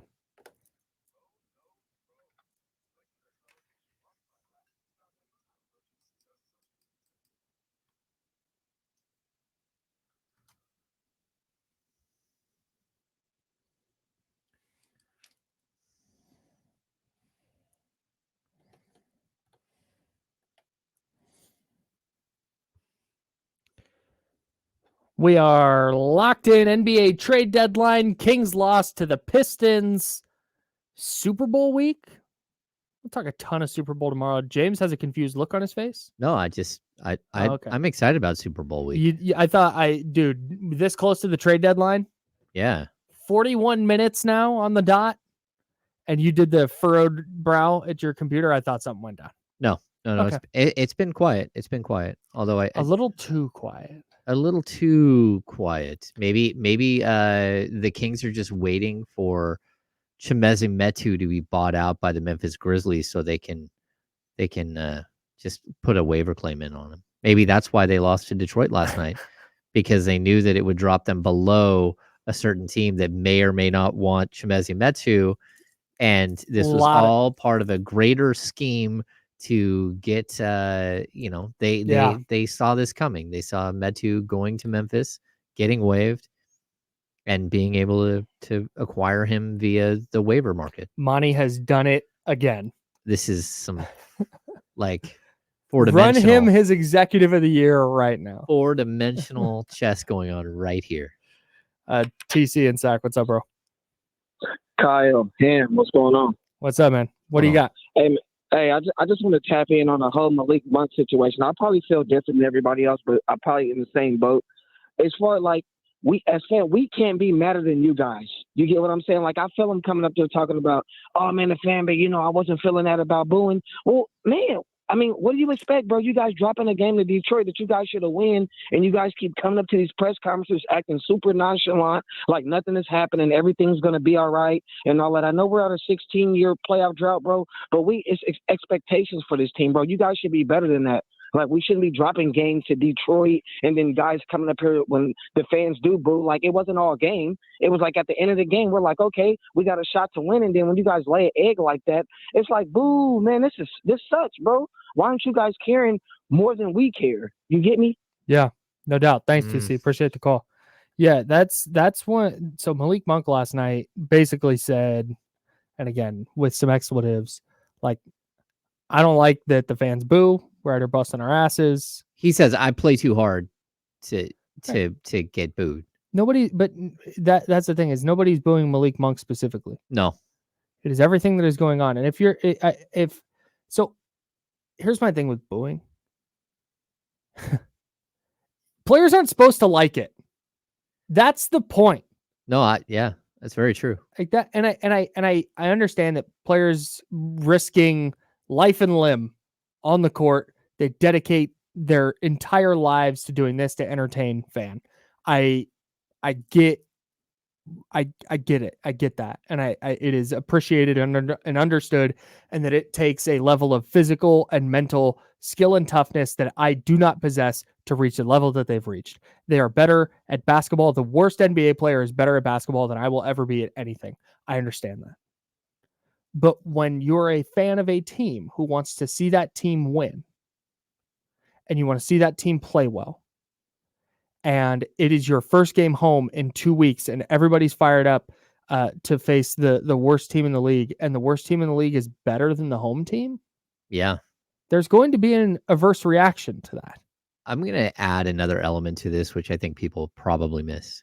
The Sacramento Kings have outpriced so many of their fans. They have, for a family of 4 to go to a Kings game, you're talking $700-800 when you talk food and you talk parking and the ticket prices. Then you get to a game like Detroit, where season ticket holders have made a ton of money off their tickets on the secondary market. But they're like, man, this is a Wednesday night against the worst team in the league. I can't give away these tickets. But they can. And they do. They give away those tickets or they sell those tickets for very cheap. And a lot of times it's the fan that can't get into a normal game that gets to go to a Detroit Pistons game because either someone gave them a ticket or they were affordable, or the Kings sent out a thing saying, I can get you in the upper bowl for $25 tonight. And Kings fans that can't afford to go to games are like, oh man, I can finally go to a game. It's cheap for once. Yeah. So you might, in fact, in a game like Detroit, get more authentic, real fans, passionate fans that don't spend $30,000 a year on their season tickets showing up to a game like that. And that might be why you hear things like that. Yeah. Yeah. I think so. And frankly, it takes a lot for me to be like, oh, this team should get booed. Yeah. But last night, as it was happening, this is probably about right. Down 7 at the half to this, like, oof. Yeah, tough. So I just they need to play better, and there is no fan base that will support their team like Kings fans, and they will express their joy and their excitement about what the Kings are doing, just like they will express their displeasure. Yep. This is not New York, bro. This is not New York. This is not Philly, where you miss a couple of shots and the boos are coming down. Like, this is not that. No. Last night, the boos were a collective displeasure with how many games have gone just like that this season. And I think based on the chatty house and based on what I see on Twitter, that there were a lot of people going into last night like, yeah, hey, kind of expecting this. And then when that happens, Oof. Mm. Yikes, man. I don't know, man. Kevin Herter guy, he was fully dressed in his Kevin, full you know Kevin what? Herter regalia. If you are the guy that dresses up as Kevin Herter to go to Kings games, if you know that person, if you are that person, props. You get all of my props. He goes all in. He's got the shorts, he's got the jersey, He's got the leggings underneath. Does he go leggings? Oh, he has Oh my full God. on black Headband. leggings underneath. My favorite part of the bit is he doesn't even look like Kevin Herter. He doesn't resemble Kevin Herter outside of being gangly, pasty, and reddish hair. Like Kevin Herter's hair is like red. He has your hair is red-ish. No, I'm strawberry blonde. Yeah, I wouldn't call Yeah. that a red. You're not like a redhead though. No. This guy, the Kevin Herter guy at Kings games, is like you, like strawberry blonde, Yeah. like red-ish. Yeah. Shout out And- my brother's 50th birthday today. Shout out to my brother. hey. He actually is a more red, and then one of his daughters is a like full redhead. But me and my sister strawberry blonde. But Yeah, you don't resemble Kevin Herter, and neither does that guy, but he leans into the bit because like, close enough. And he's there, he's holding up his threes, he's pointing at people, he's cheering, he's into it. And that was not just last night, that is almost every game I've ever been to. And speaking of which, I'm not finishing any more games when I go. I have never seen a beam lighting at Golden One Center. Never. Are you gonna go outside and like go to a restaurant or something, or just hang I out don't know. and wait I to don't see know. if a beam happens? It's TBD. Maybe I go home. If I have plans to stay up here, maybe I'll just go where I'm going. Okay. Yeah, I don't know if I have to leave Doko. Like we'll have to test it. We might need to test. I don't know if I can jump across to Punch Bowl or to Echo and Rig or whatever Polanco to grab or a drink. what's the- Wherever wants to sponsor the show. Yeah. So I don't know if there's a Jamba Juice shout out. I didn't have time to go today, but I don't know if I have to leave Doko. I'm gonna have to really test this out and see what happens. But yeah, I've never been in the building for a beam lighting. Never once. That's wild. But I leave at halftime Every time they win. every time. Got it. Listen on the way home. Get home. Watch the end. Whatever it is. Kings W. It's like God. Just want to see it. Just once. Just once. Amazing. Brutal, dude. I thought last night I made plans. I stayed out here. I was like, I was staying the whole game. It's the Pistons. Like, come on. We got to like the fourth quarter. I look over, your eyes were so red and you were like staring. I'm like, oh, Kyle is not Hello, going darkness, my old friend. Kyle is not going to make it through this game. Come on, Kyle. You can do it. You can do it. And then I've got Kings PR. Shout out to our guy, Michael, pulling up and going like, dude, it's your fault. It's your fault. No. It's your. All right, man. You got it. Amazing. Amazing. Next time I go, I'll make sure just put me down for the first half. That's right. I'm out of here at halftime. I'm going to kick him. I'll make sure he leaves people. Yeah. I'll usher him to the door. I think the first thing I'm going to try is I'm going to try and sneak up like to the draft house, like take my credential off and then just stand and watch, but not be in my seat. If that doesn't work, then I'll try leaving and staying in Doko. If that doesn't work, I just got to leave downtown, I guess. I don't know. You go up to Doko. You go up to the brew house. You might get a beer or two bought for you by some of the locals. Just saying. Let's keep my credential on. Then. You are Kyle Madsen of the Insiders. I either get a beer or a punch in the face. Yeah, one or the other. Is John Bull going to be there? Is that what you're saying? No, because then I'll be doing the swinging. Let me tell you. No. So I apologize if anybody sincerely believes that it was my fault. Sorry. I'll wear this one. Should have told Mike Brown last night. Mike, you know what? You're talking about the 3-point defense. It's on me over here. It's on me. Not you. It's me. We got Super Bowl stuff to actually talk about for real. Also, NFL honors tonight. Are the Niners going to win any awards? And is Patrick Willis going to get into the damn Football Hall of Fame? We'll take a guess next on ESPN 1320.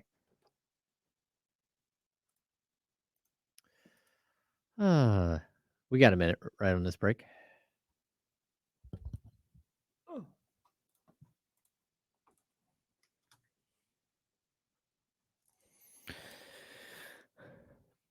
Hey guys, sorry about that.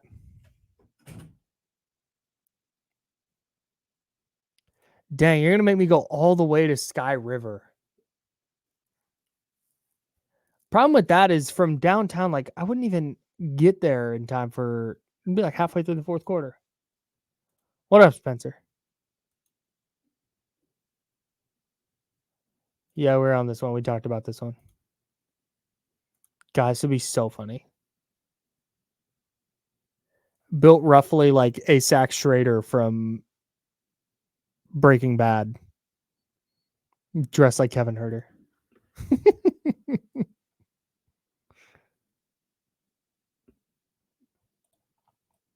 Yeah, I was so excited. I just want to see what the freaking beam looks like in person. I've seen so many photos. I have friends who have come in from like out of town just traveling and they're like big sports fans, like my buddy Daniel. He's a big sports fan.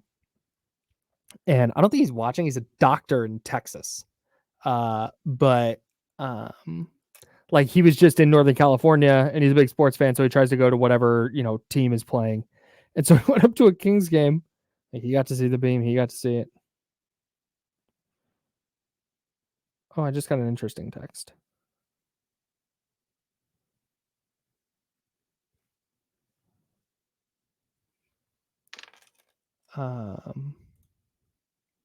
Yeah, maybe that's what it was.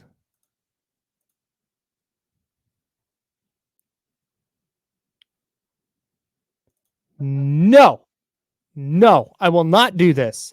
I've avoided whatever this Drake thing is. I've avoided it. I don't know what it is. I don't want to know what it is. It sounds bad and like something I don't want to see. So Nope. I'm not doing it. Nope. They told me this yesterday. Don't Google it, James. Don't try to figure out why Drake is trending on Twitter.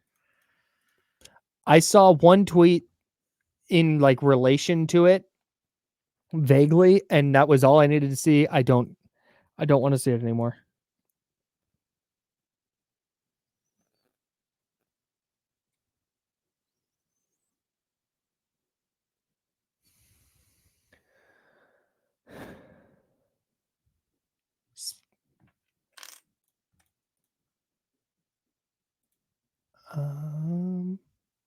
How many likes are we at? 164. Come on. That's big time from the chatty house. That's so big time. Oh, did you see the fire alarm went off early this morning in the San Francisco 49ers team hotel? No evacuation was necessary, and the alarm was silenced after 10 minutes. And then someone responded, 18 minutes. Oh, Tabor Pepper responded, 18 minutes, but who's counting? Tabor Pepper, the long snapper, friend of Candlestick Chronicles. What a dude. Is he awesome? Great guy. Oh my God. Yeah, those long snappers.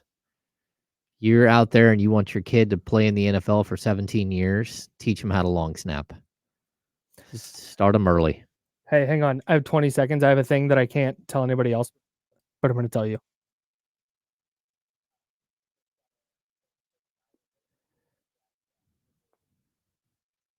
No. Oh. Wow. Anyways. Here we go.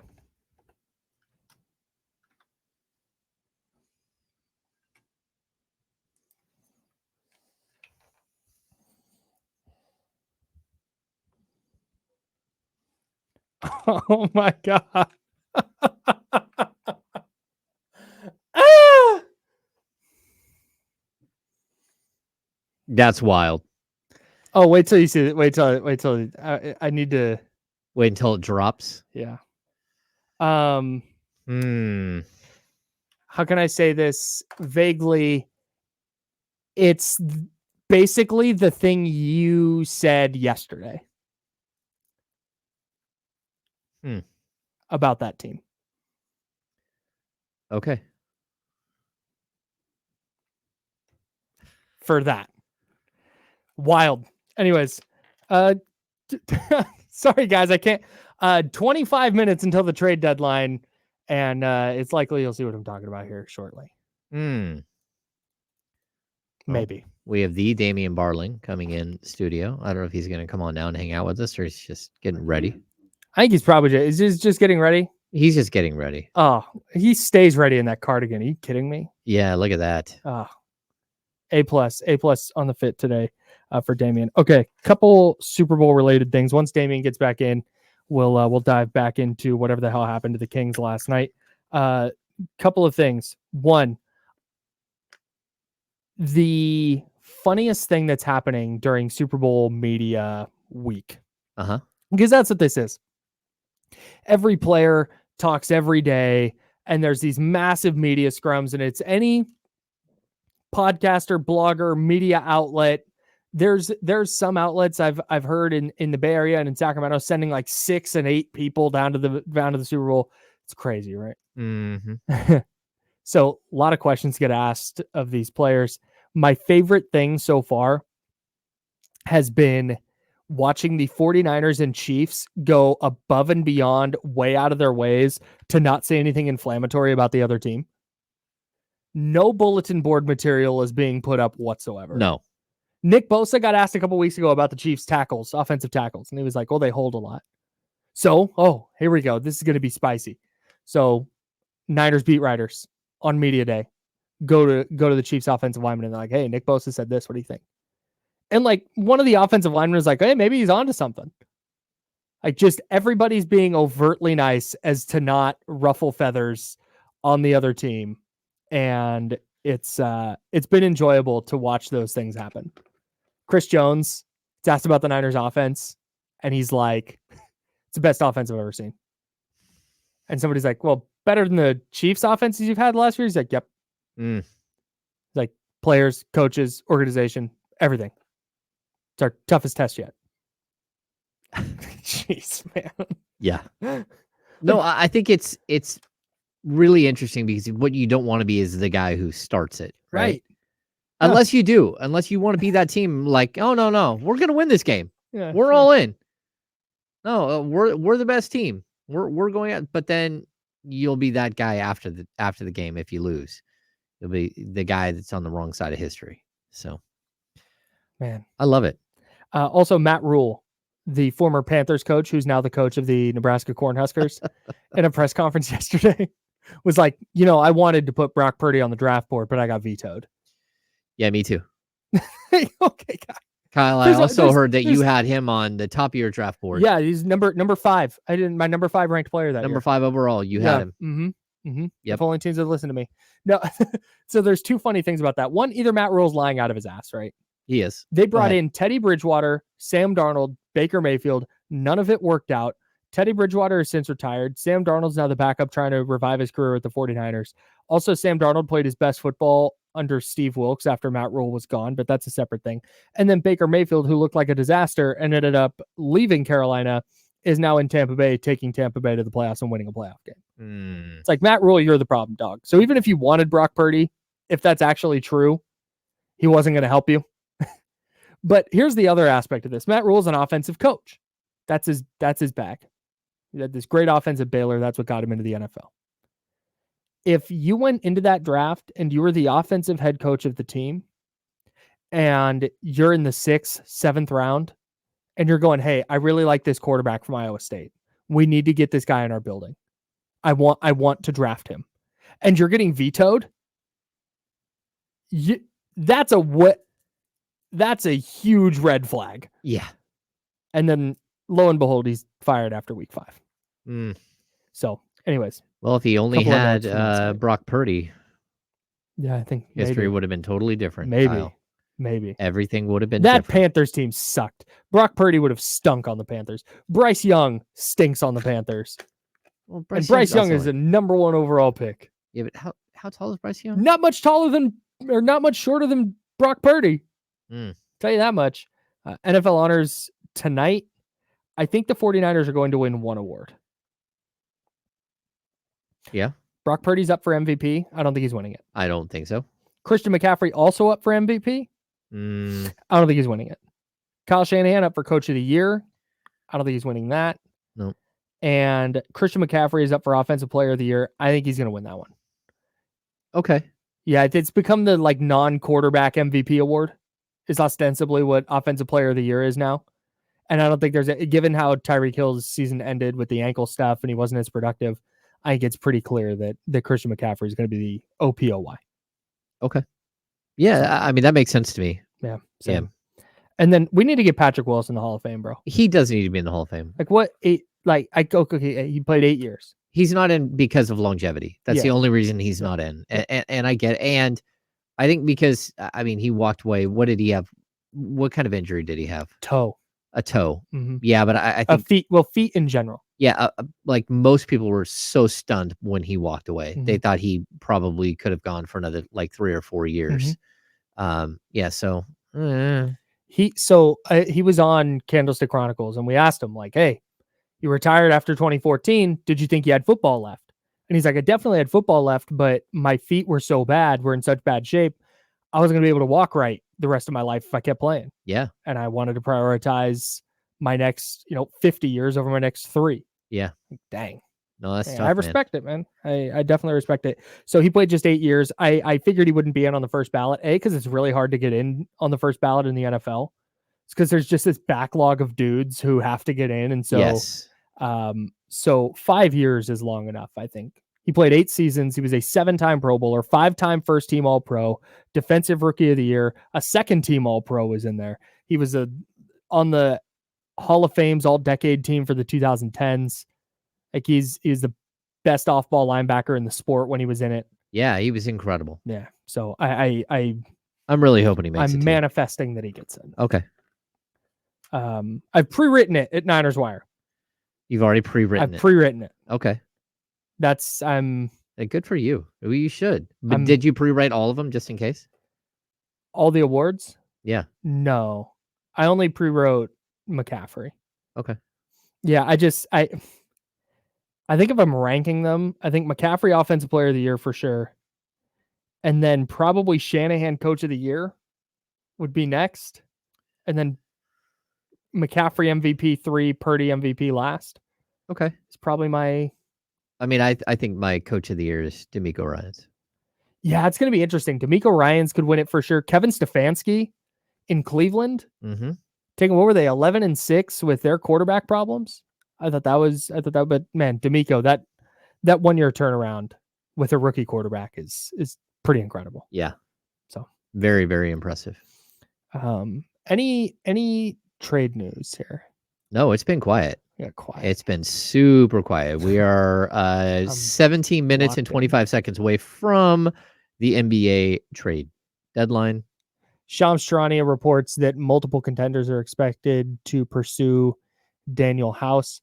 And again, that's the kind of name I think that when you talk buyout market, and I don't think the Kings are waiting around for the buyout market. I don't think they're sitting here going, hey, instead of giving up something, we'll just wait. And no, I just don't think a deal is there for their liking. Maybe if Harrison Barnes hadn't started playing so well, maybe if Kevin Huerter hadn't found his shot, maybe we would have seen a move by now. That's why you never count what's happening the weeks before. You have to go out into the deadline and do what you have to do. It's difficult. It doesn't feel good. Like people's feelings get hurt. But at the end of the day, it's about building a winner. That's what your goal is. If you're a team, and what you can't do is continuously go through NBA trade deadlines where you don't make a move at all. Like you have this Sabonis one from, it's now not last year, it was the year before. Last year they got Kessler Edwards at the deadline. That wasn't enough to move the needle. This year, what are you going to do? And as of right now, they haven't done anything. So, I mean, they're running out of time, and this team needs help. And you should have valued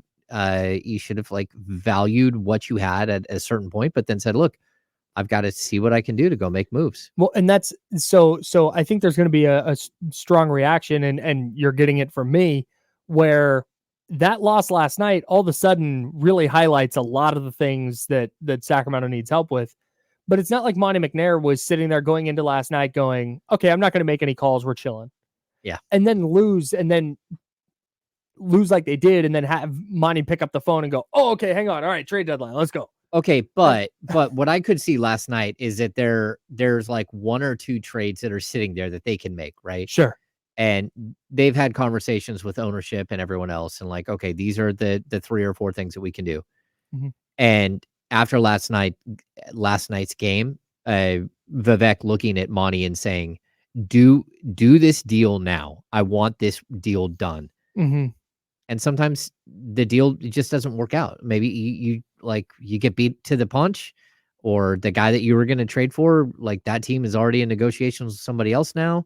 Mm-hmm. Like there's a lot of reasons why, but for this team to walk out of this trade deadline, this isn't even like last season. Last season, you knew exactly the path that they needed to take in order to, but they were still a really good team on the rise, and you wanted to see it play out. Mm-hmm. That's not where we are today. No, That's not at all where the Spurs are trading Doug McDermott to the Pacers. of course they are. They got their Of course Buddy they Hield are. replacement. Damian Barling joining us. There now is no for the replacement for Buddy Hield. Doug McDermott to the Pacers. Your thoughts? No, that's big time. Yeah, I mean that puts them up there with the Celtics and the Puts them in the running, Cleveland doesn't it? Cavaliers. And well, all kidding aside, I mean, good for the Pacers. They're continuing to try to get better. The Knicks are continuing to try to get better. Like they might feel like that conference is open, especially with the way that Joe. Yeah, I fact totally that agree there. Joe could be, Joel Embiid being out for the season is very realistic, despite the timeline that they're giving us. Good for those Eastern Conference teams for trying to pounce on this opportunity. Yeah, Boston's a huge question mark in the playoffs. Milwaukee is maybe or maybe not. Good. Bad vibes in Milwaukee right really now. tough. Really Bad tough vibes in Milwaukee. Yeah, right now. and the Philadelphia thing. And I don't know that I would turn to Patrick Beverly when my vibes are bad. Culture setter. Yeah, I don't know that I would do that. I don't know that I get Doc likes him, but I don't know that I would do that. Yeah, I'm kind of with you. Yeah. Maybe get Austin Rivers in there too.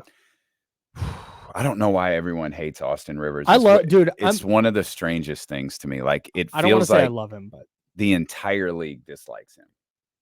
Like the entire league dislikes him. You listen to his podcast at all? No. His podcast is good. It's called Off Guard. He I've did. heard that. He almost decapitated me with this heat cushion one time. So there is that. Do you think that's why there's league wide? No. Yeah, that guy almost took out James Ham. I can't stand that guy. James Ham of the Insiders? And Sam Amick. It was almost both of us. It was almost a deep. Sam Amick is a treasure. Dang, yeah, it was almost a double decapitation right there in the corner. Man, it did hit a lady in the face and scratched her corneas and knocked her contacts out, and like she was down. The guy behind us ducked. He saw it coming too. Good for him. Was able to avoid it. The Atlanta Hawks are keeping guard DeJounte Murray, according to Adrian Wojnarowski. Yeah, that makes sense. Unless someone calls in the next 13 minutes and changes their mind. Yeah. I just the Hawks, and this has been laid out multiple times, but the Hawks just have are in a better spot if they wait for the offseason to trade DeJounte. And that makes sense to me. Yeah, I think so. And even if you make I don't think that team is going anywhere. Like they're like a way worse version of the Pacers. Like they can score a bunch of points, but very literally can't do nothing else. It's a construction. It's a constructed roster that I've hated for years. Mm-hmm. I don't understand that team. I didn't understand it. Salute, they made it to the Eastern Conference Finals. I don't know how they did that. I feel like what we're seeing now is far more indicative of who they are as a basketball team than what we saw the year that they were successful. Let's get to the Kings moves or lack of moves. I yesterday I get why they're not going to do anything, or why I think they're not going to do anything. Mm-hmm. They're going to play this out with this roster and go into the offseason knowing what they have. What do they have with Harrison Barnes? What do they have with Kevin Huerter? Hopefully get another look at them in the playoffs, and then assess what you want to look like in the next 3 to 5 years. Mm-hmm. But that was before you see every team around them. Dallas going and making moves. Mm-hmm. Phoenix going and making moves. Yeah. Even OKC made a move. Making a move. Yeah. You see so many teams in the West going and trying to get better, particularly the two teams right around the Kings, Phoenix and Dallas. Mm-hmm. They're gunning for that last playoff spot, and the Kings are going, we'll see. We'll see what we got here. Mm-hmm. That's disappointing to me. It is, but it's compounded by the fact they lost to the Detroit Pistons last night.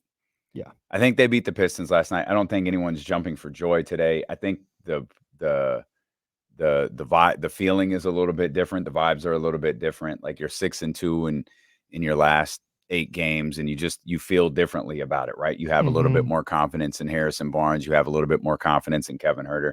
I love what I saw from Davion Mitchell last night. I've actually liked what I've seen from Davion during the stretch that Mike Brown has allowed him to play basketball more times than I haven't. So I think, you just take care of business at home last night. You feel a little bit more confident about this team and just getting to a certain place. Now, you could talk about being eliminated in the first round or different things like that. The fact is that, like, that's probably what we're talking about no matter what. If your wish list was Kyle Kuzma or Jeremy Grant, I think this season we're still talking about the same thing. We're talking about if a team hits their shots, meaning the Sacramento Kings, not their opponents, because their opponents are really good at it. If the Sacramento Kings hit their shots in the playoffs, they could potentially win a first-round series. When the defense ramps up in the second round and moving on, well, then that's a different story, and we'll see what they could do. We do have a trade. The Milwaukee Bucks are trading Robin Lopez to the Sacramento Kings. Wow. Lopez is expected to be waived and become a free agent. So they didn't do anything. They didn't do anything. They've done it. The Sacramento Kings have made a move. They were able to get something in exchange for basically the corpse of Robin Lopez. I love good for Slamson that Robin Lopez isn't going to be around though. Yeah. Oh, he's got beef with mascots. Yes. I love the idea that Monty McNair's like, fine, you want me to make a move? Hey, let's go get Robin Lopez. Waive him. All right, next. I love that idea. Yeah, but the problem is it takes 72 hours to waive a player. If you would have done this like a week ago and started making some of these moves a week ago, you could have collected more assets. So what's the goal here? Well, the goal today was they got something. They might have got $1 million. They might have got a second round draft pick. They got something in order to take on Robin. Yeah, the Bucks are sending cash in the deal. Oh. So Robin Lopez is probably a league minimum player making $2.6 million or $3.8 million, whatever. And you probably get a couple extra $1 million to do this deal, or $1.5 million. And just like, okay, got to at least, can $1.5 million defend the three? Yeah. No, it's no dice. Not with a Kings uniform on. You know what? I'm intrigued to see what does his team look like the day after the trade deadline, because I think that's going to be a big topic of discussion. Did the when Kings they play the Denver Nuggets on the second night of a back-to-back? Yeah, but did the Kings go out here and showcase players down the stretch, and then after the deadline's over, is Mike Brown going to mix things up, or is this who it is? So I'll tell you emphatically, if that's the case, I have a major issue with Mike Brown. Yeah. Who I've rode with from day one. I would the agree. Second his name came up as a potential candidate for this job. Yep. I don't think that's the case, to be clear. But if it is, I have a big, big problem with Mike Brown. I also have a big You're either problem coaching to win games or you're not. That's it. And I would have a big problem with the Kings overall. Like if the trade deadline passes and they're all of a sudden like, oh yeah, hey, I'm actually going to try now on defense. I'm going to do what the coaches want me to do now that I know I'm not getting traded. Well, I don't think trust that. Yeah, I don't trust that. I don't think that's a thing. I don't think the trade deadline, the looming trade deadline, I don't think that played a part in what we saw last night. What we saw from the Sacramento Kings was Sacramento Kings basketball in 2023, 2024. That's it. It's all over the place. Yeah. Oh no. They are the picture of inconsistency. I agree 100%, but I also think that there are players on this roster that may be playing or playing more minutes because there's potential trade interest. I don't believe that. I absolutely refuse to believe that. But you're right. We'll find out. But man, my tone will absolutely change if that's the case. Who do you think? Who though? Well, we'll see. We'll see what happens. But I would say this: like when you are a head coach of a team and you're part of a franchise, and a franchise, if you want to have a working relationship with a general manager, you have to be on the same page. And if a general manager says, "Hey, I don't think it's going to cost you games, but I need you to play player X over player Y for a handful of games to make sure people out there know," that stuff happens. You can't sell me all on that. the time. You can't sell me on that. It I happens don't all the believe time, it. though. I don't believe that it does. No. What I look at go. Sorry, go ahead, David. No, you go ahead. James is pissing me off. I just wonder when I look at the Kings box score from last night. Okay, the trade deadline has passed. Okay. Is Harrison Barnes not playing anymore? is I think all we're really talking about is Davion, right? We can't be talking about anybody else. And he was arguably their best player last night, second best player. He was fantastic. Okay. I'm not going to say he wasn't strong, but no, I think that there are other players that we've seen play over the last week. I mean, Kessler Edwards all of a sudden magically appears and plays. But that's what. But see that. But my issue with all this is that's what Mike does, and it's weird. Yeah. No, like I always use the line that Mike Brown is hilarious. He's just going to play Chris Duarte for 2 minutes and a half and then never look at him again. Then he's going to play Kessler Edwards in the second half. Why, James? It should be. Who knows? Vibes. I don't know. Edwards got 9 minutes in a blowout against Cleveland and then 15 in that win over Indiana. Yeah. And he played well versus Indiana. Right. Like, am I wrong? Yeah. No, I thought Kessler played well. And I think that's how Mike coaches sometimes. Sometimes he tries to find a guy and he'll I mean, it was clear. And I don't mean like when Chris Duarte came in for those 2 minutes, it was like this isn't it. And like it was clear in those 2 minutes, this ain't it. He went to Kessler in the second half and it was much better. Yeah, but I'm not going to fault Mike Brown for giving Chris Duarte 2 minutes and then looking at him and going, oh, that's not it. I'm not either, which is why I don't think he's showcasing players. It's why I don't think this team is showcasing players. Do we want to just take this up to the trade deadline at noon, or do you want to go right now to make sure you're on for noon? It's your show. Well, no, it's going to be your show, though, which is why I'm asking you. Well, I think we actually have to break before the hour, don't we? I think so. Isn't that so? Let's do probably that. Okay. I think that's the one thing we actually have to do is to get your last break in for the inside. A lot of reaction coming up to the trade deadline next on ESPN. You guys can stay if you want to. We vibing, we talking. D'Lo and Kenny coming up next.